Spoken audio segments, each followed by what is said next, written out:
If you have any reservation in your mind कि अगर मैंने मराठी मीडियम में रह के पढ़ाई की है, या मेरा फैमिली बैकग्राउंड अच्छा नहीं है, या मेरी एज ज़्यादा हो गई है, या मैं वर्किंग प्रोफेशनल हूँ, उसके साथ में कैसे एग्जाम करूँ, हर एक प्रॉब्लम के लिए we have the solutions and we have the examples जिन्होंने अलग अलग तरीके से प्रिपरेशन की है। ऑल इंडिया रैंक 2 अनु कुमारी मैडम 1.5 साल 2 साल के लिए अपने 2.5 साल के बच्चे को अपने से दूर रख के प्रिपरेशन किए at the age of 31 and she could become the IAS।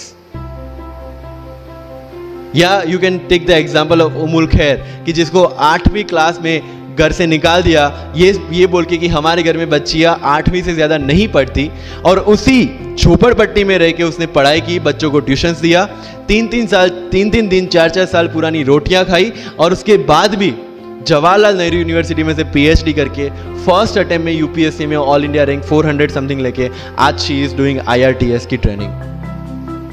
And with the genetical disorder की उसके जो बोन डेंसिटी वो काफ़ी कम है, तो आज तक 16 से 17 तो उनके ऑपरेशन हो चुके हैं। Do we have any kind of limitations like this?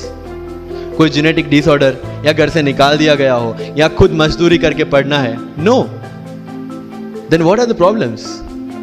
All problems are here. अगर मैंने ये सोचा होता कि अब एक्सीडेंट हो गया, मेरे से नहीं लिखा जाता, नहीं लिख पाता मैं। मुझे किसी ने पूछ लिया कि सफीन हसन के अचीवमेंट्स इतने हैं, इतना सब कुछ मतलब पा लिया है, what is the failure in your life? And I said there is no failure in my life, there are certain experiences in my life. If you want to make it success or failure, it's in your mind.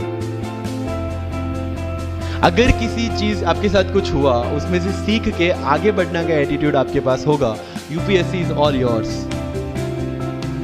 सो वही चीज जो कहावत है, deserve before you desire. If you want to be in civil service, you have to deserve for that. If you want कि आपके घर में Fortuner हो, तो पहले फॉर्च्यूनर रखने की जगह होनी चाहिए। In simple words.